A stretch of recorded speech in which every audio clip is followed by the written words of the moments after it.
ভঙ্গুর ও চ্যালেঞ্জে থাকা অর্থনৈতিক পরিস্থিতি সামাল দেওয়ার দায়িত্ব পড়ল সাবেক বাণিজ্য মন্ত্রী আমির খসরু মাহমুদ চৌধুরীর ওপর। আর প্রতিমন্ত্রী হিসেবে তাকে সহযোগিতা করবেন তরুণ রাজনীতিক জোনায়েদ সাকি। গুরুত্বপূর্ণ ৩ মন্ত্রণালয় বাণিজ্য, শিল্প ও বস্ত্রের দায়িত্ব দেওয়া হয়েছে খন্দকার আব্দুল মুক্তাদিরকে। আর বিদ্যুৎ জ্বালানি সংকট সামাল দেবেন অভিজ্ঞ ইকবাল হাসান মাহমুদ। রুহুল আমিন জানাচ্ছেন বিস্তারিত।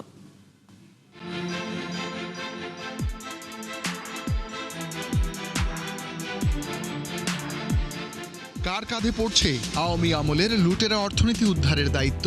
এমন আলোচনা আর গুঞ্জন চলছে দীর্ঘদিন। এদিক ওদিক থেকে নানা জনের নানা কথা শোনা গেলেও শেষ পর্যন্ত তারেক রহমান আস্থা রাখলেন মাঠের রাজনীতিতে সক্রিয় এবং অর্থনৈতিক ব্যবস্থাপনায় অভিজ্ঞ আমির খসরু মাহমুদের ওপর। 10 ফেব্রুয়ারি ৭৬ বছরে পা দেয়া চট্টগ্রামের সন্তান আমির খসরু এর আগে সামলেছেন বাণিজ্য মন্ত্রণালয়ের মতো গুরুত্বপূর্ণ জায়গা। তবে শুধু অর্থ নয়, পরিকল্পনার মতো সংবেদনশীল মন্ত্রণালয় চালানোর ভারও পড়েছে তার কাঁধে।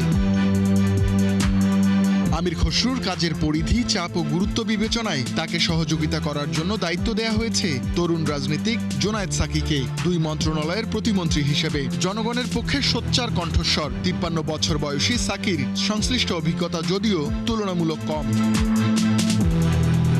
জিনিসপত্রের সরবরাহ ঠিক রাখা, নজরদারি ও দরদাম নিয়ন্ত্রণে গুরুত্বপূর্ণ বাণিজ্য মন্ত্রণালয়। চড়া মূল্যস্ফীতির এই সময়ে যার দায়িত্ব দেয়া হয়েছে সিলেট থেকে নির্বাচিত এমপি খন্দকার আব্দুল মুক্তাদিরকে, যিনি একই সঙ্গে সামলাবেন শিল্প ও পাট বস্ত্র মন্ত্রণালয়। 56 বছর বয়সে এই ব্যবসায়ী রাজনীতিকের পুরনো অভিজ্ঞতা নেই মন্ত্রণালয় সামলানোর। তবে তাকে সহযোগিতার জন্য প্রতিমন্ত্রী হিসেবে রাখা হয়েছে সংসদ সদস্য শরীফুল আলমকে।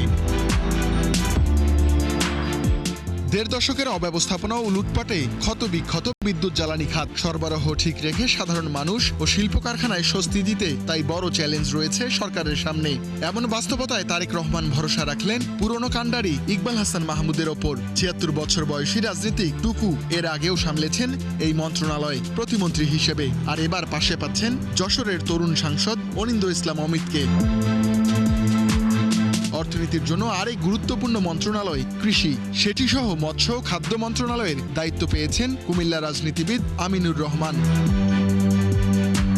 রুহুল আমিন, 71, ঢাকা।